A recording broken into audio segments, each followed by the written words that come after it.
Hi friends, welcome back to my channel. Friends, ನಾನು ಹೇಳಿದಾಗೆ CTI ಎಕ್ಸಾಮ್ದು ಒಂದು ಕಂಪ್ಯೂಟರ್ಗೆ ಸಂಬಂಧಪಟ್ಟಂತೆ ಕ್ವಶನ್ಸ್ನ ಲಾಸ್ಟ್ ವೀಡಿಯೋದಲ್ಲಿ ಅಪ್ಲೋಡ್ ಮಾಡಿದೆ. ಸೊ ಅದು ಮುಂದುವರೆದ ಭಾಗ ಬಂದು ಜನರಲ್ ಕನ್ನಡಕ್ಕೆ ಸಂಬಂಧಪಟ್ಟಂತೆ 35 ಪ್ರಶ್ನೆಗಳು ಈ ಒಂದು ವಿಡಿಯೋದಲ್ಲಿ ನೋಡ್ತಾ ಹೋಗೋಣ. ಸೊ ನೋಡಿ, ಇದು ಬಂದು ವರ್ಷನ್ ಕೋಡು Q 568 ಪೇಪರ್ ನಂಬರ್ ಬರ್ತಾ ಹೋಗುತ್ತೆ. ಸೊ ಜನರಲ್ ಕನ್ನಡ 35 ಮಾರ್ಕ್ಸ್ಗೆ ಕೊಟ್ಟಿರ್ತಕ್ಕಂಥದ್ದು. ಇದು ಬಂದು CTI ಎಕ್ಸಾಮು 2024ರಲ್ಲಿ, ಈಗ ರೀಸೆಂಟಾಗಿ 2024 ಒಂದನೇ ತಿಂಗಳು ಜನವರಿಲಿ ನಡೀತಕ್ಕಂಥ exam, commercial tax inspector exam ನಡೀತಲ್ಲ, ಸೊ ಅದರ ಒಂದು ಪೇಪರು. ಸೊ ಹೇಗಿದೆ ನೋಡಿ 35 ಮಾರ್ಕ್ಸ್ಗೆ ಪೇಪರ್ ಯಾವ ರೀತಿ ಇದೆ ಅಂತ. ಸೊ ನಿಮಗೂ ಒಂದು ಅನುಭವ ಆಗುತ್ತೆ ಇದರಿಂದ. ಸೊ ನೋಡಿ, ಫಸ್ಟ್ ಕ್ವಶನ್ ಹೀಗಿದೆ. 31ನೇ ಕ್ವಶನು, ಆಟೋಟೋಪ ಎಂಬ ಅರ್ಥವನ್ನು ಮೂಡಿಸುವ ಶಬ್ದ ಯಾವುದು ಅಂತ ಕೇಳಿದರೆ ಆಪ್ಷನ್ ಕೊಟ್ಟವರೆ ಬಾಳ್ತಾರ, ಹೇಳ್ತಾರ, ಕೇಳ್ತಾರ, ಪೆಂತಾರ. ಸೊ ನೋಡಿ, ಇಲ್ಲಿ ಆಟೋಟೋಪ ಅಂತಕ್ಕಂಥ ವರ್ಡು ಒಂದು ಹೊಸ ವರ್ಡು, ಅದರ ಒಂದು ಅರ್ಥವನ್ನು ಕೊಡ್ತಕ್ಕಂಥದ್ದು ಯಾವುದು ಅಂತ ಕೇಳಿದ್ದಾರೆ. ಸೊ ಹೇಳ್ತಾರ ಅಂತಕ್ಕಂಥದ್ದಕ್ಕೆ ಆನ್ಸರ್ ಅಂತ ಹೇಳಿದ್ದಾರೆ. ಬಟ್ ಇಲ್ಲಿ ಆಟೋಟೋಪ ಅಂತಕ್ಕಂಥ ಅರ್ಥ ಅಂದರೆ ಏನು ಅಂತ ಹೇಳಿದರೆ ದಬ್ಬಾಳಿಕೆ ಆಗಿರ್ಬೋದು, ಅಥವಾ ಆಡಂಬರ, ದರ್ಪ, ಇನ್ನೊಬ್ಬರ ಮೇಲೆ ತೋರಿಸ್ತಕ್ಕಂಥದ್ದು. ಸೊ ಇದರ ಅರ್ಥವನ್ನು ಒಳಗೊಂಡಿದೆ ಆಟೋಟೋಪ. ಸೊ ಆಡಂಬರ ಆಗಿರ್ಬೋದು, ದರ್ಪ ಅಥವಾ ದಬ್ಬಾಳಿಕೆ ಅಂತ ಹೇಳ್ತೀವಲ್ಲ, ಸೊ ಅದರ ಒಂದು ಅರ್ಥವನ್ನು ಹೊಂದಿದೆ. ಆದರೆ ಇಲ್ಲಿ ಆ ಒಂದು ಅರ್ಥವಕ್ಕೆ ಸಂಬಂಧಿಸಿದಂತೆ ಯಾವುದೇ ಒಂದು ವರ್ಡ್ಗಳನ್ನು ಕೊಟ್ಟಿಲ್ಲ. ಆದರೆ ಆನ್ಸರ್ ಯಾವುದು ಅಂತ ಹೇಳಿದಾಗ ಆನ್ಸರ್ ಬಂದು ಆಪ್ಷನ್ 2 ಹೇಳ್ತಾರ ಅಂತಕ್ಕಂಥದ್ದು ಆನ್ಸರ್ ಅಂತ ಕೀ ಆನ್ಸರಲ್ಲಿ ಕೊಟ್ಟಿದ್ದಾರೆ. ಬಟ್ ಇದು ಎಷ್ಟು ಸರಿ ಎಷ್ಟು ತಪ್ಪು ಅಂತಕ್ಕಂಥದ್ದು ನನಗೂ ಸರಿಯಾಗಿ ಗೊತ್ತಿಲ್ಲ. ಸೊ ಯಾರಿಗಾದರೂ ಹೇಳ್ತಾರ ಅಂತಕ್ಕಂಥ ಪದದ ಅರ್ಥ ಏನಾದರೂ ಗೊತ್ತಿದ್ದರೆ ಕಮೆಂಟಲ್ಲಿ ತಿಳಿಸಿ. ಓಕೆ, ಆ್ಯಂಡ್ ನೆಕ್ಸ್ಟ್ ಕ್ವಶನ್ ಹೀಗಿದೆ. 32ನೇ ಕ್ವಶನು, ಸರಿಯಾದ ಶಬ್ದ ರೂಪವನ್ನು ಗುರುತಿಸಿ ಅಂತ ಕೊಟ್ಟಿದ್ದಾರೆ. ಆಪ್ಷನ್ 1 ಮಾಧ್ಯಾಹ್ನಿಕ. ಸೊ ಓಕೆ, ಇಲ್ಲಿ ನಾವು ಆನ್ಸರ್ ಯಾವುದು ಅಂತ ನೋಡ್ತಾ ಹೋದಾಗ ನೋಡಿ, ನೀವು ಅಂದ್ಕೊಳ್ತೀರ ಮಧ್ಯಾಹ್ನ ಅಂತಕ್ಕಂಥದ್ದು. ಸೊ ಮಧ್ಯಾಹ್ನ ಈ ರೀತಿ ಇದೆ, ಮಧ್ಯಾಹ್ನ. ಬಟ್ ಇಲ್ಲಿ ಮಾಧ್ಯಾಹ್ನಿಕ ಅಂತಕ್ಕಂಥದ್ದು ಈ ಅಂತಕ್ಕಂಥದ್ದು ಬರೋದಿಲ್ಲ, ದೀರ್ಘ ಬರಬೇಕು. ಸೊ ಹಾಗಾಗಿ ಇದು ಬರೋದಿಲ್ಲ. ಸೊ ಇನ್ನು ದೀರ್ಘ ಅಂತಕ್ಕಂಥ ನೋಡ್ತಾ ಹೋದಾಗ ಇಲ್ಲಿ ಎರಡನೇ ಇಟ್ ಮೀನ್ಸ್ ಮಹಾಪ್ರಾಣಾಕ್ಷರ ಏನಿದೆ, ಸೊ ಅದು ಸರಿಯಾಗಿರ್ತಕ್ಕಂಥ ಒಂದು ಅರ್ಥ ಆಗ್ತಾ ಹೋಗುತ್ತೆ. ಸೊ ಹಾಗಾಗಿ ಇದು ಒಂದು ಬರೋದಿಲ್ಲ. ಆ್ಯಂಡ್ ನೆಕ್ಸ್ಟ್ ಮಾಧ್ಯಾಹ್ನಿಕ ಅಂತಕ್ಕಂಥದ್ದು ಆಪ್ಷನ್ 2 ಸರಿಯಾಗಿರ್ತಕ್ಕಂಥದ್ದು. ಇಟ್ ಮೀನ್ಸ್ ಮಾಧ್ಯಾಹ್ನಿಕ ಅಂತ ಹೇಳಿದರೆ ಇಲ್ಲಿ 3 ಬರುತ್ತೆ. ಪ್ರಾತಃ ಸಂಧ್ಯಾ ಅಂತ ಬರುತ್ತೆ. ಸೊ ಪ್ರಾತಃ ಸಂಧ್ಯಾ ಅಂದರೆ ಬೆಳಗಿನ ಜಾವ ಅಂತ, ಮಾಧ್ಯಾಹ್ನಿಕ ಅಂದರೆ ಮಧ್ಯಾಹ್ನದಲ್ಲಿ ಅಂತಕ್ಕಂಥದ್ದು. ಆ್ಯಂಡ್ ಸಾಯಂ ಸಂಧ್ಯಾ ಅಂತ ಬರುತ್ತೆ. ಸಾಯಂ ಸಂಧ್ಯಾ ಸಂಜೆ ಕಾಲದಲ್ಲಿ, ಅಂದರೆ ಈ ಒಂದು ನಿಮ್ಗೆ ಗೊತ್ತಿರಬಹುದು, ಆಶ್ರಮಗಳಲ್ಲಿ ಏನು ಹೇಳ್ತಾರೆ, ವೇದಗಳನ್ನ ಪಠನೆ ಮಾಡ್ತಾರಲ್ಲ, ಸೊ ಅದನ್ನು ಹೇಳ್ತಾ ಹೋಗ್ತಾರೆ. ಇಟ್ ಮೀನ್ಸ್ ಪ್ರಾತಃ ಸಂಧ್ಯಾ ಅಂದರೆ ಬೆಳಿಗ್ಗೆ ಹೇಳ್ತಕ್ಕಂಥ ವೇದಗಳನ್ನ ಪ್ರಾತಃ ಸಂಧ್ಯಾ ಅಂತ ಹೇಳ್ತಾರೆ. ಮಧ್ಯಾಹ್ನದಲ್ಲಿ ಹೇಳ್ತಕ್ಕಂಥವ್ರು ಪಠನೆ ಮಾಡ್ತಕ್ಕಂಥ ವೇದ ಆಗಿರೋದು ಮಂತ್ರಗಳನ್ನು ಏನಂತಾರೆ ಅಂತ ಹೇಳಿದ್ರೆ ಮಾಧ್ಯಾಹ್ನಿಕ ಅಂತ ಹೇಳ್ತಾರೆ, ಮಧ್ಯಾಹ್ನ ಮಾಡ್ತಕ್ಕಂಥದ್ದು. ಆ್ಯಂಡ್ ಸಂಜೆ ಈವ್ನಿಂಗ್ ಟೈಮಲ್ಲಿ ಮಾಡ್ತಕ್ಕಂಥದ್ದು ಸಾಯಂ ಸಂಧ್ಯಾ ಅಂತಕ್ಕಂಥ ಹೆಸರಿಂದ ಅವರು ವೇದಗಳಾಗಿರ್ಬೋದು ಅಥವಾ ಮಂತ್ರಗಳನ್ನು ಹೇಳ್ತಕ್ಕಂಥದ್ದು, ಆ ಒಂದು ಮಂತ್ರಗಳನ್ನು ಹೇಳ್ತಕ್ಕಂಥ ಒಂದು ರೀತಿಗೆ ನಾವು ಈ ಥರ 3 ವರ್ಡ್ಗಳಲ್ಲಿ ಮೆನ್ಷನ್ ಮಾಡಿ ಹೇಳ್ತಾ ಹೋಗ್ತಾರೆ. ಸೊ ಇಲ್ಲಿ ಮಾಧ್ಯಾಹ್ನಿಕ ಅಂದರೆ ಮಧ್ಯಾಹ್ನ ಹೇಳ್ತಕ್ಕಂಥ ಮಂತ್ರಗಳ ಒಂದು ಇದಕ್ಕೆ ಮಾಧ್ಯಾಹ್ನಿಕ ಅಂತ ಹೇಳ್ತಾರೆ. ಆಪ್ಷನ್ 2 ಸರಿಯಾಗಿರ್ತಕ್ಕಂಥ ಒಂದು ಉತ್ತರ. ಆ್ಯಂಡ್ ನೆಕ್ಸ್ಟು 33ನೇ ಕ್ವಶನ್ ಹೀಗಿದೆ. ಭೂಮಿ ತೂಕದ ಮನುಷ್ಯ ಎಂದರೆ ಯಾರು ಅಂತ ಕೇಳಿದರೆ, ಸೊ ಇಲ್ಲಿ ಭೂಮಿ ತೂಕ ಅಂದರೆ ಇಟ್ ಮೀನ್ಸ್ ತೂಕ ಅಂತಕ್ಕಂಥದ್ದು ಇಲ್ಲಿ ಭೌತಿಕವಾಗಿ ಅಲ್ಲ, ಇದು ಭೌತಿಕ ಅಂತ ಹೇಳಿದಾಗ ಅದು ತೂಕ ಅಂತಕ್ಕಂಥದ್ದು ಭೌತಿಕವಾಗಿ ಬರ್ತಕ್ಕಂಥದ್ದಲ್ಲ ಇದು. ಸೊ ದಪ್ಪಾಗಿರುವವನು ಅಂತಕ್ಕಂಥದ್ದು ಅಲ್ಲ. ಆ್ಯಂಡ್ ಸಹನೆಯ ವ್ಯಕ್ತಿ, ವಿಶೇಷ ಗುಣವನ್ನು ಹೊಂದಿದವ, ಚತುರ ಅಂತ ಕೊಟ್ಟಿದ್ದಾರೆ. ಸೊ ಈ 3ರಲ್ಲಿ ನಾವು ಆನ್ಸರ್ನ ನೋಡ್ತಾ ಹೋದಾಗ ಆನ್ಸರ್ ಬರ್ತಕ್ಕಂಥ ನಮಗೆ ಸಹನೆಯ ವ್ಯಕ್ತಿ. ಇಟ್ ಮೀನ್ಸ್ ಸಹನೆ ಅಂತಕ್ಕಂಥದ್ದು ತುಂಬ ಇರಬೇಕು ಅವರಲ್ಲಿ ಅಂತಕ್ಕಂಥದ್ದು. ಸೊ ಭೂಮಿ ತೂಕದ ಸಹನೆ ಅಂತಕ್ಕಂಥದ್ದು ಸಹನೆಯ ವ್ಯಕ್ತಿ. ಸಹನೆ ಅಂತಕ್ಕಂಥದ್ದು ಭೂಮಿಯಷ್ಟು ಇರ್ತಕ್ಕಂಥದ್ದು ಅಂತ ಅರ್ಥ ಬರ್ತಾ ಹೋಗುತ್ತೆ. ನೆಕ್ಸ್ಟ್ 34ನೇ ಕ್ವಶನ್ ಹೀಗಿದೆ. ಕ್ಲಾಸ್ ಈ ಶಬ್ದವು ಕನ್ನಡಕ್ಕೆ ಅನುವಾದಗೊಂಡ ಹೀಗೆ ಬಳಕೆ ಆಗುತ್ತದೆ ಅಂತ ಕೊಟ್ಟಿದ್ದಾರೆ. ಸೊ ಪರಿಚ್ಛೇದ, ಅನುಚ್ಛೇದ, ಗದ್ಯ, ತೇಜ ಇದು ಯಾವುದು ಅಲ್ಲ ಅಂತ ಕೊಟ್ಟಿದ್ದಾರೆ. ಸೊ ನೋಡಿ, ಇಲ್ಲಿ 34ನೇ ಕ್ವಶನು, ಕ್ಲಾಸ್ ಅಂತಕ್ಕಂಥದ್ದು ಅನುಚ್ಛೇದ ಅಂತಕ್ಕಂಥ ಒಂದು ಅರ್ಥವನ್ನು ಪಡ್ಕೊಳ್ಳುತ್ತೆ. ಸೊ ನಿಮ್ಗೆ ಗೊತ್ತಿರ್ಬೋದು, ಅನುಚ್ಛೇದ ಅಂದರೆ ಆರ್ಟಿಕಲ್ಸ್ ಅಲ್ವಾ ಮ್ಯಾಮ್ ಅಂತ ಕೇಳ್ಬೋದು. ಆರ್ಟಿಕಲ್, ಅನುಚ್ಛೇದವನ್ನು ಇಂಗ್ಲೀಷಲ್ಲಿ ಆರ್ಟಿಕಲ್, ಇಟ್ ಮೀನ್ಸ್ ಇದು ಇಂಡಿಯನ್ ಕಾನ್ಸ್ಟಿಟ್ಯೂಷನಲ್ಲಿ ಬರ್ತಾ ಹೋಗುತ್ತೆ. ಆರ್ಟಿಕಲ್ಸ್ ಅಥವಾ ಅನುಚ್ಛೇದಗಳು ಅಂತ ಹೇಳ್ತೀವಿ. ಸೊ ಅದರ ಒಂದು ಅರ್ಥವಾಗಿ ಇಲ್ಲಿ ಕ್ಲಾಸ್ ಇಟ್ ಮೀನ್ಸ್ ಷರತ್ತು ಅಂತಕ್ಕಂಥ ಅರ್ಥನೂ ಸಹ ಬರುತ್ತೆ. ಇದು CLAUSE ಕ್ಲಾಸ್ ಅಂತಕ್ಕಂಥ ಸರಿಯಾಗಿ ಹೇಳ್ಬೇಕಂತಂದರೆ ಷರತ್ತು ಅಂತಕ್ಕಂಥ ಅರ್ಥ ಬರ್ತಾ ಹೋಗುತ್ತೆ. ಸೊ ಆನ್ಸರ್ ಬಂದು ಆಪ್ಷನ್ 2 ಅನುಚ್ಛೇದ ಅಂತಕ್ಕಂಥದ್ದು ಈ ಕ್ಲಾಸ್ ಅಂತಕ್ಕಂಥ ಪದಕ್ಕೆ ಸರಿಯಾಗಿರ್ತಕ್ಕಂಥ ಒಂದು ಪದವನ್ನು ಬಳಕೆಯನ್ನು ಮಾಡಬಹುದು, ಆಪ್ಷನ್ 2. ನೆಕ್ಸ್ಟ್ 35ನೇ ಕ್ವಶನ್ ಹೀಗಿದೆ. ಉಪ್ಪಿನ ಪಟ್ಟಣವನ್ನು ಸೇರಿದ ಎಂಬ ಪದ ಪುಂಜದಲ್ಲಿ ಯಾವ ಅರ್ಥವನ್ನು ಕಾಣುವಿರಿ ಅಂತ ಕೊಟ್ಟಿದ್ದಾರೆ. ಉಪ್ಪಿನ ಪಟ್ಟಣವನ್ನು ಸೇರಿದ ಎಂಬ ಪದ ಪುಂಜದಲ್ಲಿ ಯಾವ ಅರ್ಥವನ್ನು ಕಾಣುವಿರಿ. ಪ್ರಾಯಶ್ಚಿತ್ತವನ್ನು ಅನುಭವಿಸಿದ, ಸುಖವನ್ನು ಹೊಂದಿದ, ಕೈಲಾಸವನ್ನು ಸೇರಿದ, ನರಕವನ್ನು ಅನುಭವಿಸಿದ ಅಂತ ಕೊಟ್ಟಿದ್ದಾರೆ. ಸೊ ಇದರ ಒಳ ಅರ್ಥ ಎಲ್ಲ ಆಲ್ಮೋಸ್ಟ್ ಆನ್ಸರ್ ಯಾರು ನಿಖರವಾಗಿ ಗೊತ್ತಿರುತ್ತೋ ಸೊ ಅವ್ರು ಅಷ್ಟೇ ಆನ್ಸರ್ ಮಾಡೋದಕ್ಕೆ ಸಾಧ್ಯ. ಉಪ್ಪಿನ ಪಟ್ಟಣವನ್ನು ಸೇರಿದ ಅಂತ ಹೇಳಿದರೆ ಸುಖವನ್ನು ಹೊಂದಿದ ಅಂತಕ್ಕಂಥ ಅರ್ಥನ ಕೊಡ್ತಾ ಹೋಗುತ್ತೆ. ಆ್ಯಂಡ್ ನೆಕ್ಸ್ಟ್ 36ನೇ ಕ್ವಶನ್ ಹೀಗಿದೆ. ವೈದ್ಯ ಪದದ ಕನ್ನಡ ರೂಪ ಏನು ಅಂತ ಕೇಳಿದರೆ. ಸೊ ವೈದ್ಯ ಮೀನ್ಸ್ ಬಾಯಿಂದ ಬರ್ತಕ್ಕಂಥದ್ದು, ಅದರ ಒಂದು ಕನ್ನಡ ರೂಪ. ಸೊ ಇಲ್ಲಿ ವೈದ್ಯ ಅಂತಕ್ಕಂಥದ್ದಕ್ಕೆ ಕನ್ನಡ ರೂಪ ಅಥವಾ ತತ್ಸಮ ತದ್ಭವಲ್ಲೂ ಸಹ ಹೇಳ್ಬೋದು. ಬೆಜ್ಜ ಅಂತಕ್ಕಂಥ ಅರ್ಥ ಬರ್ತಾ ಹೋಗುತ್ತೆ. ಆಪ್ಷನ್ 2. ಆ್ಯಂಡ್ ನೆಕ್ಸ್ಟ್ ಕ್ವಶನ್ ಹೀಗಿದೆ. ಪರಿಹಾರ್ಯ ಪದದ ವಿರುದ್ಧ ಪದವನ್ನು ಕೇಳಿದರೆ. ಸೊ ಪರಿಹಾರ್ಯ ಅಂತಕ್ಕಂಥದ್ದಕ್ಕೆ ವಿರುದ್ಧ ಪದ ನಿರಪರಿಹಾರ್ಯ, ಅಪರಿಹಾರ್ಯ, ಸಪರಿಹಾರ್ಯ, ಮೇಲ್ನ ಯಾವುದೂ ಅಲ್ಲ ಅಂತ ಹೇಳಿದರೆ. ಸೊ ಪರಿಹಾರ್ಯ ಪದದ ವಿರುದ್ಧ ಪದ ಅಂತ ಹೇಳಿದರೆ ಅಪರಿಹಾರ್ಯ ಅಂತಕ್ಕಂಥದ್ದು ಆಪ್ಷನ್ 2. ಸೊ ಇದು ರೀಸೆಂಟಾಗಿ 2024 ಪ್ರಶ್ನೆ ಪತ್ರಿಕೆ. ಸೊ ಈ ಒಂದು ರೇಂಜಲ್ಲಿ 35 ಮಾರ್ಕ್ಸ್ಗೆ PDO ಮತ್ತು ವಿಲೇಜ್ ಅಕೌಂಟ್ ಪೇಪರು ಸಹ ಬರಬಹುದು. ನೀರು ಇದು ಯಾವ ಪದ ಅಂತ ಕೇಳಿದರೆ ದ್ರಾವಿಡ ಪದ, ಪೋರ್ಚುಗೀಸ್ ಪದ, ಹಿಂದಿ ಪದ ಮತ್ತು ಉರ್ದು ಪದ ಅಂತ ಕೇಳಿದರೆ. ಸೊ ನೀರು ಅಂತಕ್ಕಂಥದ್ದು ದ್ರಾವಿಡ ಪದದಲ್ಲಿ ಬರ್ತಕ್ಕಂಥದ್ದು. ಸೊ ದ್ರಾವಿಡ ಪದ ಆಗಿರುತ್ತೆ ನೀರು. ನೆಕ್ಸ್ಟ್ ಕೇಳಿದರೆ ಇಲ್ಲಿ ಪುಂಗವ ಎನ್ನುವ ಪದ ಈ 2 ಅರ್ಥಗಳನ್ನು ಹೊಂದಿದೆ ಅಂತ ಕೇಳಿದರೆ. ಸೊ ಪುಂಗವ ಅಂತ ಹೇಳಿದರೆ ಇಲ್ಲಿ ಎತ್ತು ಅಂತಕ್ಕಂಥ ಅರ್ಥವನ್ನು ಬರುತ್ತೆ. ಸೊ ಎತ್ತು ಅಂತಕ್ಕಂಥದ್ದು 2ರಲ್ಲಿ ಇದೆ. ಈ 2ರಲ್ಲಿ ಯಾವುದು ಅಂತ ಹೇಳಿದಾಗ ಕವಿ ಪುಂಗವ ಅಂತ ಕೇಳಿರ್ಬೋದು ನೀವು. ಕವಿ ಪುಂಗವ ಅಂತ ಒಂದೇ ವರ್ಡಲ್ಲಿ ಬರುತ್ತೆ ಕವಿ ಪುಂಗವ ಅಂತಕ್ಕಂಥದ್ದು.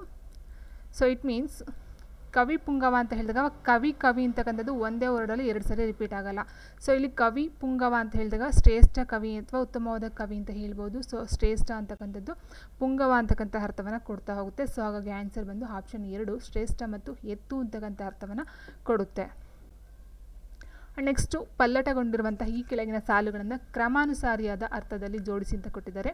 ಇದು ಆಹ್ವಾನ ಪತ್ರಿಕೆಗಳ ಮೇಲೆ ಕಂಡುಬರುವಂಥ ಹೊಸ ಟ್ರೆಂಡ್ ಅಂತ ಹೇಳಿದ್ದಾರೆ. ಸೊ ನೋಡಿ ಇದಕ್ಕೆ ಆನ್ಸರ್ ನೇರವಾಗಿ ನೋಡ್ತಾ ಹೋದಾಗ ನಿಮ್ಮ ಹೆಸರು ನಮ್ಮ ಹೃದಯದಲ್ಲಿದೆ, ನಿಮಗಿದು ಆತ್ಮೀಯ ಆಮಂತ್ರಣ ಅಂತಕ್ಕಂಥದ್ದು ಫಸ್ಟ್ ಬರ್ತಾ ಹೋಗುತ್ತೆ. ಆ್ಯಂಡ್ ಇದು ಆಹ್ವಾನ ಪತ್ರಿಕೆಗಳ ಮೇಲೆ ಕಂಡುಬರುವ ಹೊಸ ಟ್ರೆಂಡ್ 2ನೇದು.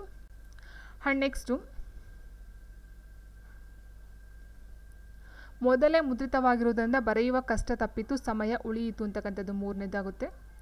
ಆ್ಯಂಡ್ ಆದರೆ ಮುದ್ದಾದ ಅಕ್ಷರಗಳಲ್ಲಿ ಬರೆಯುವ ಅವಕಾಶ, ಆತ್ಮೀಯತೆ ತಪ್ಪಿ ಹೋಯಿತು ಅಂತಕ್ಕಂಥದ್ದು 4ನೇದು. ಸೊ ಆನ್ಸರ್ ಬಂದು ಆಪ್ಷನ್ 2.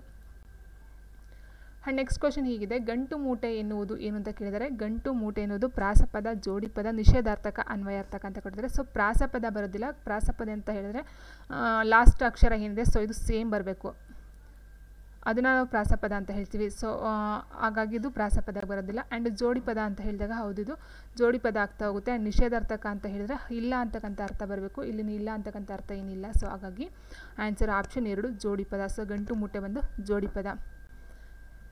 ಪ್ರಾಸಪದ ಅಂತ ಹೇಳಿದ್ರೆ ರೈಮಿಂಗ್ ವರ್ಡ್ಸ್ ಅಂದರೆ ಲಾಸ್ಟ್ ವರ್ಡ್ಗಳು ಅದೇ ಅಕ್ಷರಗಳು ಲಾಸ್ಟಲ್ಲಿ ಬರ್ತಕ್ಕಂಥದ್ದು. ಫಾರ್ ಎಕ್ಸಾಂಪಲ್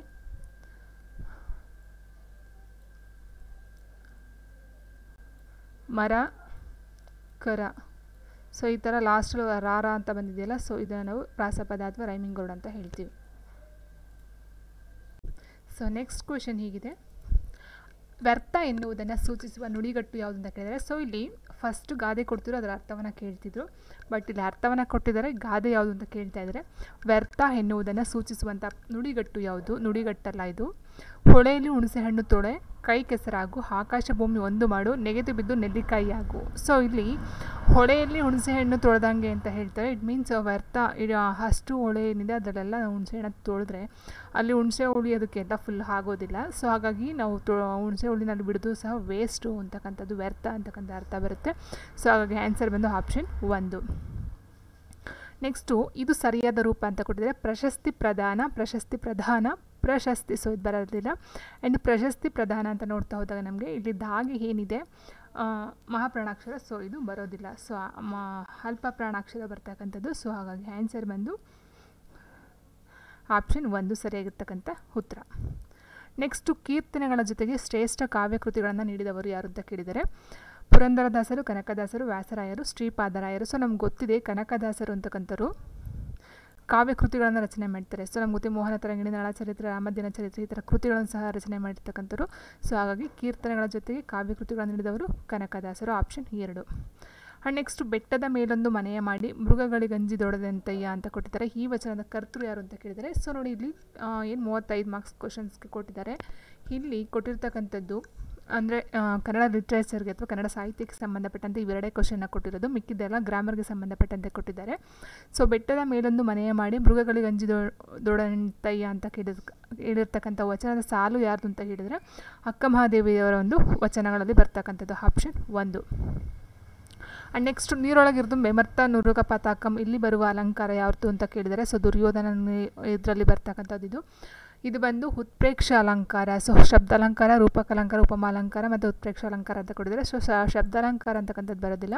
ಆ್ಯಂಡ್ ರೂಪಕಲಂಕಾರ ಅಂತ ಹೇಳಿದಾಗ ಉಪಮಾನ ಉಪಮೇಯ ಎರಡು ಒಂದೇ ಅಂತ ಹೇಳ್ತೀವಿ. ಬಟ್ ನೀರೊಳಗಿರ್ದು ಬೆಮರ್ತ ನುರುಗ ಪತಾಕಂ ಅಂತಕ್ಕಂಥದ್ದು ಉತ್ಪ್ರೇಕ್ಷ ಅಲಂಕಾರಕ್ಕೆ ಒಂದು ಉದಾಹರಣೆ ಆಗ್ತಾ ಹೋಗುತ್ತೆ. ಇಲ್ಲಿ ಯಾವುದು ಹೋಲಿಕೆಯನ್ನು ಮಾಡೋದಿಲ್ಲ. ಸೊ ಹಾಗೆ ಉಪಮಾಲಂಕಾರನೂ ಬರೋದಿಲ್ಲ, ಉತ್ಪ್ರೇಕ್ಷ ಅಲಂಕಾರ.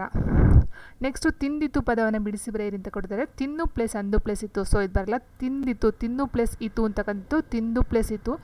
ಸೊ ತಿಂದು ಪ್ಲಸ್ ಈ ಪ್ಲಸ್ ತು ಏನಿದೆ ಸೊ ಇದನ್ನು 3 ಬಿಡಿಸಿ ಬರ್ತಿದ್ದಾರೆ ನೋಡಿ. ತಿಂದು ಪ್ಲಸ್ ಈತು. ಸೊ ಈ ಪ್ಲಸ್ ತು ತಿಂದಿತು ಅಂತಕ್ಕಂಥದ್ದು ತಿಂದಿ ಇತು ಅಲ್ಲ, ತಿನ್ ಪ್ಲಸ್ ದು ಪ್ಲಸ್ ಇತ್ತು ಅಂತಕ್ಕಂಥದ್ದು ಸಹ ಬರೋದಿಲ್ಲ. Answer option 3.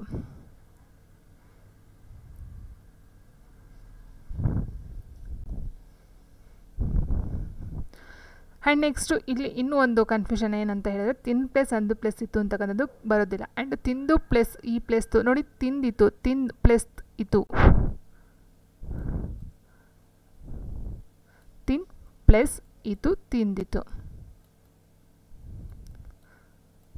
ಸೊ ನೋಡಿ ಇಲ್ಲಿ ಬಂದಾಗ ನೋಡು ತಿನ್ ಅಂತಕ್ಕಂಥದ್ದು ಇಲ್ಲಿಲ್ಲ. ಸೊ ಇದರಲ್ಲಿದೆ. ಬಟ್ ಇಲ್ಲಿ ತಿಮ್ ಪ್ಲಸ್ ದಿ ಪ್ಲಸ್ ಇತ್ತು ಅಂತಕ್ಕಂಥದ್ದು ಇದೆ. ಸೊ ಇಲ್ಲಿ ನಮಗೆ ಏನಂತ ಅಂದರೆ ತಿನ್ ಅಂತಕ್ಕಂಥದ್ದು ಕರೆಕ್ಟ್ ಇರ್ತಕ್ಕಂಥ ವರ್ಡ್. ಸೊ ನಾವು ಇದರ ಪ್ರಕಾರ ನೋಡ್ತಾ ಹೋದಾಗ ಆಪ್ಷನ್ 4 ಸರಿಯಾಗಿರ್ತಕ್ಕಂಥದ್ದು ಅಂತ ಹೇಳ್ಬೋದು. ಆ್ಯಂಡ್ ಇದು ಅಂತಕ್ಕಂಥ ಅರ್ಥ ನೋಡ್ತಾ ಹೋದಾಗ ಇಲ್ಲಿ ಇಂದು ಅಂತ ಬಂದಿದೆ. ಸೊ ಇದು ಒಂದು ಪಕ್ಷದಲ್ಲಿ ಆಗ್ಬೋದೇನೋ ಅಂತ ಅನಿಸುತ್ತೆ. ಆ್ಯಂಡ್ ತಿನ್ನು ಅಂತಕ್ಕಂಥದ್ದು ಇದು ಆಗೋದಿಲ್ಲ. ತಿನ್ ಪ್ಲಸ್ ದಿ ಇದು ಸಹ ಆಗೋದಿಲ್ಲ. 3ನೇದು ಇದರಲ್ಲಿ ತಿಂದು ಪ್ಲಸ್ ಈ ಪ್ಲಸ್ ತು ಅಂತಕ್ಕಂಥದ್ದು ಆಗಬಹುದು, ಅಥವಾ 4 ತಿನ್ ಪ್ಲಸ್ ದು ಪ್ಲಸ್ ತು ಇತು ಅಂತಕ್ಕಂಥದ್ದು ಆಗಬಹುದು. ಇಲ್ಲಿ ಕ್ಲಿಯರಾಗಿ ಕಟ್ಟಾಗಿ ನಾವು ಹಿಡೋದಕ್ಕೆ ಸ್ವಲ್ಪ ಅಸಾಧ್ಯ ಇದು ಈ ಕ್ವಶನ್ಗೆ. ಆ್ಯಂಡ್ ನೆಕ್ಸ್ಟ್ ಮನೆಗೆ ಪದದಲ್ಲಿರೋ ವಿಭಕ್ತಿ ಪ್ರತ್ಯಯನ ಕೇಳಿದರೆ ಸೊ ನಮ್ಗೆ ಗೊತ್ತೇ ಪ್ರಥಮ ಅಂತಕ್ಕಂಥದ್ದು ಹೂವು. ಬಟ್ ಇಲ್ಲಿ ಇರ್ತಕ್ಕಂಥದ್ದು ಗೆ ಅಂತಕ್ಕಂಥದ್ದು. ಸೊ ದ್ವಿತೀಯ ಅಂತಕ್ಕಂಥದ್ದು ಹಣ್ಣು ಅಂತಕ್ಕಂಥ ಅರ್ಥವನ್ನು ಒಂದು ಪ್ರತ್ಯಯನವನ್ನು ಒಳಗೊಂಡಿದೆ. ತೃತೀಯ ಬಂದು ಇಂದ ಅಂತಕ್ಕಂಥದ್ದು. ಆ್ಯಂಡ್ ಚತುರ್ಥಿ ಬಂದು ಗೆ ಅಥವಾ ಕೆ. ಸೊ ಈಗ ನಮ್ಗೆ ಏನಂತ ಗೊತ್ತಾಯ್ತಲ್ವಾ. ಸೊ ಚತುರ್ಥಿ ಗೆ ಅಥವಾ ಕೆ. ಹಾಗಾಗಿ ಆನ್ಸರ್ ಗೆ ಅಂತಕ್ಕಂಥ ಒಂದು ಪ್ರತ್ಯಯ ಇರೋದ್ರಿಂದ ನಮಗೆ ಆಪ್ಷನ್ನು 4 ಸರಿಯಾಗಿರ್ತಕ್ಕಂಥ ಒಂದು ಉತ್ತರ ಆಗ್ತಾ ಹೋಗುತ್ತೆ. ಆ್ಯಂಡ್ ನೆಕ್ಸ್ಟ್ ಕ್ವಶನ್ನು ಸರಿಯಾದ ಪದವನ್ನು ಗುರುತಿಸಿಂದ ಕೊಟ್ಟಿದ್ದಾರೆ. ಮದನ್ಮುತ, ಮದನಮುತ್ತ, ಮದೋನ್ಮತ, ಮದನೋತ್ಮತ್ತ ಅಂತ ಕೊಟ್ಟಿದ್ದಾರೆ. ಸೊ ನೋಡಿ ಇಲ್ಲಿ ಆಪ್ಷನ್ 3 ಏನಿದೆ ಮದನ ಪ್ಲಸ್ ಉನ್ಮತ ಅಂತಕ್ಕಂಥದ್ದು ಒಂದು ಅರ್ಥ ನಾವು ತೊಗೊಂಡು ಹೇಳ್ಬೇಕಾಗುತ್ತೆ. ಯಾಕಂದರೆ ಮದನ್ಮುತ, ಮದನಮುತ್ತ ಸೊ ಇದು ಒಂದು ವರ್ಡು, ಹೊಸ ವರ್ಡು, ಅಷ್ಟಾಗಿ ಯಾರೂ ಗೊತ್ತಿಲ್ಲದಿರತಕ್ಕಂಥ ವರ್ಡು. ಬಟ್ ಇಲ್ಲಿ ಕರೆಕ್ಟಾಗಿ ನಮ್ಗೆ ಹೇಳೋದಕ್ಕೂ ಸ್ವಲ್ಪ ಅಸಾಧ್ಯನೇ. ಸೊ ಇದು ಆನ್ಸರ್ ನಾವು ನೋಡ್ತಾ ಹೋದಾಗ ಕೀ ಆನ್ಸರ್ ಆಗಿರ್ಬೋದು, ಅಥವಾ ನಮಗೆ ಒಂದು ವರ್ಡ್ ಒಂದು ಅರ್ಥವನ್ನು ಕೊಡ್ತಕ್ಕಂಥದ್ದಾಗಿರ್ಬೋದು. ಮದನೋತ್ಮತ್ತ, ಮದನ್ ಪ್ಲಸ್ ಉನ್ಮತ ಅಂತಕ್ಕಂಥ ಒಂದು ಅರ್ಥದಲ್ಲಿ ನಾವು ಹೇಳ್ಬಹುದು.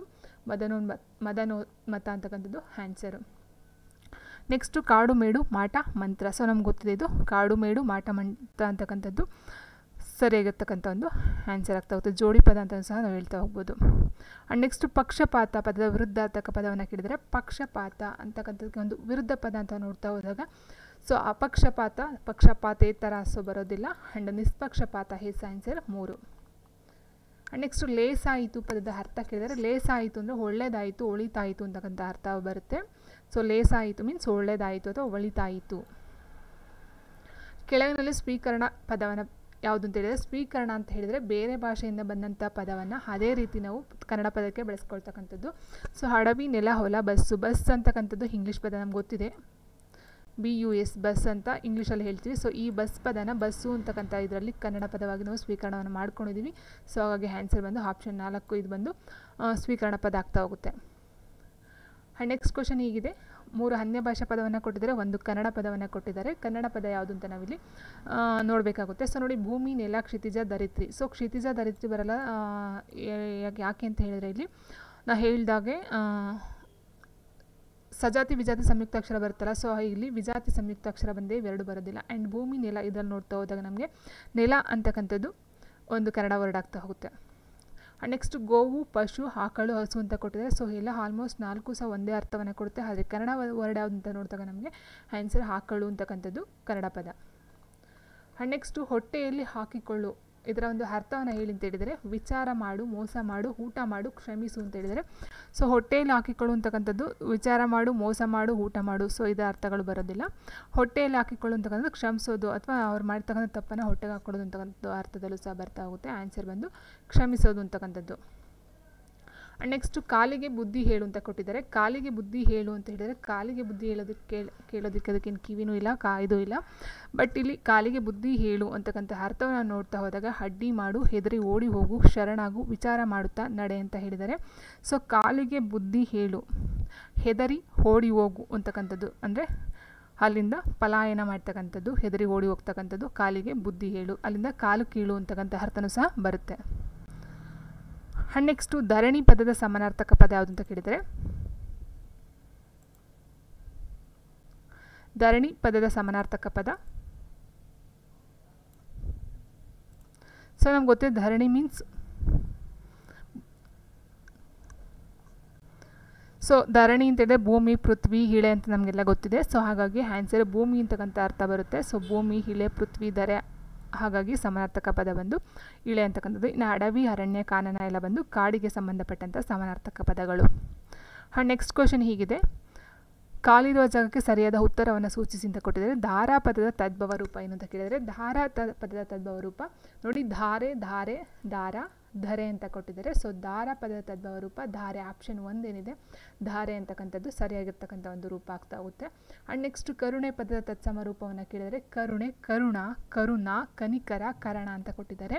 ಸೊ ಆನ್ಸರ್ ಬಂದು ಕರುಣೆಗೆ ಒಂದು ತತ್ಸಮ ರೂಪ ಕರುಣ, ಆಪ್ಷನ್ 1. ಸೊ ನೋಡಿ ಇಲ್ಲಿ ನಾನು ಹೇಳಿದಾಗ ಲಿಟ್ರೇಚರ್ಗೆ 2 ಕ್ವಶನ್ ಕೊಟ್ಟರು, ಅದು ತುಂಬ ಈಸಿಯಾಗಿರ್ತಕ್ಕಂಥ ಕ್ವಶನು. ಅಂದು ಕೆಲವೊಂದು ಇಲ್ಲಿ ಪದಗಳ ಅರ್ಥ ಕೊಟ್ಟಿದ್ದಾರಲ್ಲ, ಸೊ ಅದು ಸ್ವಲ್ಪ ಕಷ್ಟ ಆಗಿದೆ. ಅದು ಬಿಟ್ಟರೆ ಮಿಕ್ಕಿದ್ದೆಲ್ಲ ಸ್ವಲ್ಪ ಪರವಾಗಿಲ್ಲ. ಕಂಗೊಳಿಸುತ್ತದೆ ಈ ಪದದ ಮೂಲ ರೂಪ ಕೇಳಿದರೆ ಸೊ ಕಂಗೊಳಿಸುತ್ತದೆ ಅಂತಕ್ಕಂಥದ್ದು ಕ್ರಿಯಾಪದ. ಈ ಕ್ರಿಯಾಪದದ ಮೂಲ ರೂಪ ಧಾತು ಅಂತ ಹೇಳ್ತೀವಿ. ಸೊ ಧಾತು ಯಾವುದು ಅಂತ ಹೇಳಿದಾಗ ಇಲ್ಲಿ ಬರ್ತಕ್ಕಂಥ ಫಸ್ಟ್ ವರ್ಡ್ಗಳೇನಿರುತ್ತೋ ಸೊ ಅದು ಧಾತು ಅಂತ ಹೇಳಿದಾಗ ಅಲ್ಲಿ ಯಾವುದೊಂದು ಚೇಂಜಸ್ ಆಗೋದಿಲ್ಲ, ಹೇಗಿರುತ್ತೋ ಹಾಗಿರುತ್ತೆ. ಯಾವುದೇ ಒಂದು ವರ್ಡ್ಗೂ ಹೋದ್ರೂ ಸಹ ಅದು ಅದರ ಒಂದು ರೂಪವನ್ನು ಬದಲಾವಣೆ ಮಾಡ್ಕೊಳ್ಳೋದಿಲ್ಲ. ಸೊ ಅಂಥದ್ದನ್ನ ನಾವು ಧಾತು ಅಂತ ಹೇಳ್ತೀವಿ. ಸೊ ಇಲ್ಲಿ ಕಂಗೊಳಿಸುತ್ತದೆ ಪದದ ಮೂಲ ರೂಪ. ಸೊ ಇದು ಕ್ರಿಯಾಪದ. ಕಂಗೊಳಿಸುತ್ತದೆ, ಕಂಗೊಳಿಸುವುದು, ಕಂಗೊಳಿಸುವುದಿಲ್ಲ, ಸೊ ಈ ಥರ ಚೇಂಜ್ ಆಗ್ತಾ ಹೋಗುತ್ತೆ. ಬಟ್ ಮೂಲ ರೂಪ ಏನಿರುತ್ತೋ ಧಾತು ಏನಿರುತ್ತೋ ಅದು ಕಂಗೊಳಿಸು ಅಂತಕ್ಕಂಥದ್ದು ನೀವು ಯಾವುದೇ ವರ್ಡ್ಗೆ ಹೋದ್ರೂ ಸಹ ಅದು ಚೇಂಜ್ ಆಗೋದಿಲ್ಲ. ಕಂಗೊಳಿಸು ಅಂತಕ್ಕಂಥದ್ದು ಪದ ಇದ್ದೇ ಇರುತ್ತೆ. ಅದಕ್ಕೆ ಮುಂದೆ ಬೇರೆ ಒಂದು ಪ್ರತ್ಯಯ ಹಾಳಾಗ್ತಾ ಹೋಗುತ್ತೆ ಅಷ್ಟೇ. ಕಂಗೊಳಿಸುತ್ತದೆ ಇದರ ಒಂದು ಮೂಲ ರೂಪ ಕಂಗೊಳಿಸು. So answer 4. ಆ್ಯಂಡ್ ನೆಕ್ಸ್ಟು ತಿನ್ನನು ಎಂಬ ಪದ ಯಾವುದು ಅಂತ ಕೇಳಿದರೆ ವಿದ್ಯಾರ್ಥಕ, ಸಂಭಾವನಾರ್ಥಕ, ನಿಷೇಧಾರ್ಥಕ ಆ್ಯಂಡ್ ಭಾವಾರ್ಥಕ ಅಂತ ಹೇಳಿದ್ರೆ. ಸೊ ವಿದ್ಯಾರ್ಥಕ ಬರೋದಿಲ್ಲ. ವಿದ್ಯಾರ್ಥಕ ಅಂತ ಹೇಳಿದಾಗ ಆಜ್ಞೆ ಮಾಡೋದು ಅಥವಾ ಆಜ್ಞಾಪಿಸೋದು, ಆರ್ಡರ್ ಮಾಡೋದು ಇದು ಅಂತಕ್ಕಂಥದ್ದು ಬರುತ್ತೆ. ಆ್ಯಂಡ್ ಸಂಭಾವನಾರ್ಥಕ ಅಂತಕ್ಕಂಥದ್ದು ಬರಲ್ಲ. ಮಾಡನು, ತಿನ್ನಾನು, ಸೊ ಈ ಥರ ಒಂದು ಸಂದೇಹದಲ್ಲಿ ಹೇಳ್ತಕ್ಕಂಥದ್ದು. ತಿನ್ನನು ಅಂತಕ್ಕಂಥದ್ದು ಇಲ್ಲಿ ನಿಷೇಧ, ಇಲ್ಲ ಅಂತಕ್ಕಂಥ ಅರ್ಥ ಬರುತ್ತೆ. ಸೊ ಹಾಗಾಗಿ ಆಪ್ಷನ್ 3 ನಿಷೇಧಾರ್ಥಕ ಅಂತ ಹೇಳ್ಬೋದು. ತಿನ್ನನು ಅಂತಕ್ಕಂಥದ್ದು ಇಲ್ಲ, ತಿನ್ನುವುದಿಲ್ಲ ಅಂತಕ್ಕಂಥ ಅರ್ಥದಲ್ಲಿ ಬರುತ್ತೆ. ಆ್ಯಂಡ್ ನೆಕ್ಸ್ಟು ಸೌದಿಲ್ವಾರು ಇದು ಯಾವ ಭಾಷೆಯ ಪದ ಅಂತ ಹೇಳಿದ್ದಾರೆ. ಸೊ ನೋಡಿ ಸೌದಿಲ್ವಾರು ಯಾವ ಭಾಷೆಯ ಪದ. ಸೊ ಇದು ಕೆಲವೊಂದು ಫ್ರೆಂಚ್ ಅಂತಲೂ ಹೇಳ್ತಾರೆ, ಕೆಲವರು ಅರೇಬಿಕ್ ಅಂತಲೂ ಹೇಳ್ತಾರೆ. ಸೊ ಇವೆರಡರಲ್ಲಿ ಆನ್ಸರು 1. ಸೊ ಫ್ರೆಂಚ್ ಆಗಿರ್ಬೋದು ಅಥವಾ ಅರೇಬಿಕ್ ಆಗಿರ್ಬೋದು. ಆ್ಯಂಡ್ ನೆಕ್ಸ್ಟು ಮಿಹಿರ ಎಂದರೆ ಏನು ಅಂತ ಕೇಳಿದರೆ ಚಂದ್ರ, ಸೂರ್ಯ, ನಕ್ಷತ್ರ, ಹಂದಿ. ಸೊ ಮಿಹಿರ ಪದದ ಅರ್ಥವನ್ನು ಕೇಳಿದರೆ ಸುಲಭ ಇದೆ. ಸೊ ಆನ್ಸರು ಸೂರ್ಯ. ಸೂರ್ಯನಿಗೆ ಈ ಥರ ಇನ್ನೊಂದು ಹೆಸರು ಅಂತ ಹೇಳಿದರೆ ಮಿಹಿರ ಅಂತಲೂ ಸಹ ಹೇಳ್ತಾ ಹೋಗ್ತಾರೆ. ಆ್ಯಂಡ್ ನೆಕ್ಸ್ಟು 65ನೇ ಕ್ವಶನು ಈ ಕೆಳಗಿನಲ್ಲಿ ಗುಂಪಿಗೆ ಸೇರಿದ ಪದವನ್ನು ಗುರುತಿಸಿ ಅಂತ ಕೊಟ್ಟಿದ್ದಾರೆ. ಸೊ ಸುಧಾಂಶು, ಶಶಾಂಕ, ಉಡುಪ, ಮಕರಾಕ್ಷ ಅಂತ ಕೊಟ್ಟಿದ್ದಾರೆ. ಸೊ ನೋಡಿ ಇಲ್ಲಿ ಸುಧಾಂಶು, ಶಶಾಂಕ ಮತ್ತು ಉಡುಪ ಇದೆಲ್ಲ ಒಂದು ಸಮಾನಾರ್ಥಕ ಪದಗಳು. ಸೊ ಇದರ ಅರ್ಥ ನಮ್ಗೆ ಗೊತ್ತಾದರೆ ಆನ್ಸರ್ ಈಸಿಯಾಗಿ ಫೈಂಡ್ ಔಟ್ ಮಾಡ್ಬೋದು. ಸುಧಾಂಶು, ಶಶಾಂಕ, ಉಡುಪ ಅಂತಕ್ಕಂಥದ್ದು ಚಂದ್ರನಿಗೆ ಇರ್ತಕ್ಕಂಥ ಈ ಥರ ಹೆಸರುಗಳು. ಇಟ್ ಮೀನ್ಸ್ ಸಮಾನಾರ್ಥಕ ಪದಗಳು ಅಂತ ಹೇಳ್ತೀವಲ್ಲ. ಸೊ ಹಾಗೆ ಚಂದ್ರನನ್ನು ಈ 3 ಹೆಸರುಗಳಿಂದಲೂ ಸಹ ಕರೀತಾರೆ. ಆ್ಯಂಡ್ ಮಕರಾಕ್ಷ ಅಂತ ಹೇಳಿದರೆ ಇದು ರಾಕ್ಷಸ ಜಾತಿಗೆ ಬರ್ತಕ್ಕಂಥದ್ದು, ರಾಕ್ಷಸನ ಮಗ ಅಂತ ಹೇಳ್ಬೋದು. ಇಟ್ ಮೀನ್ಸ್ ಇದು ರಾಮಾಯಣದಲ್ಲಿ ಬರ್ತಕ್ಕಂಥ ಒಂದು ಪಾತ್ರ ಆಗಿರುತ್ತೆ. ಮಕರಾಕ್ಷ ಅಂತಕ್ಕಂಥ ಒಬ್ಬ ರಾಕ್ಷಸ ರಾವಣನ ಪರವಾಗಿ ಅಲ್ಲಿ ಯುದ್ಧವನ್ನು ಅಥವಾ ಮಾಡೋದಕ್ಕೆ ಬರ್ತಕ್ಕಂಥವನು. ಸೊ ಮಕರಾಕ್ಷ ಅಂತಕ್ಕಂಥದ್ದು ರಾಕ್ಷಸನ ಒಂದು ಜಾತಿಗೆ ಸೇರಿದ್ದು. ಆ್ಯಂಡ್ ಸುಧಾಂಶ, ಶಶಾಂಕ, ಉಡುಪ ಬಂದು ಚಂದ್ರನಿಗೆ ಇರ್ತಕ್ಕಂಥ ಈ ಥರ ಹೆಸರುಗಳು. ಸೊ ಹಾಗಾಗಿ ಆನ್ಸರು ಆಪ್ಷನ್ 4 ಮಕರಾಕ್ಷ ಅಂತಕ್ಕಂಥದ್ದು ಇದಕ್ಕೆ ಆನ್ಸರ್ ಆಗ್ತಾ ಹೋಗುತ್ತೆ. ಸೊ ಇಷ್ಟು ಬಂದು ಈ ಒಂದು ವಿಡಿಯೋ.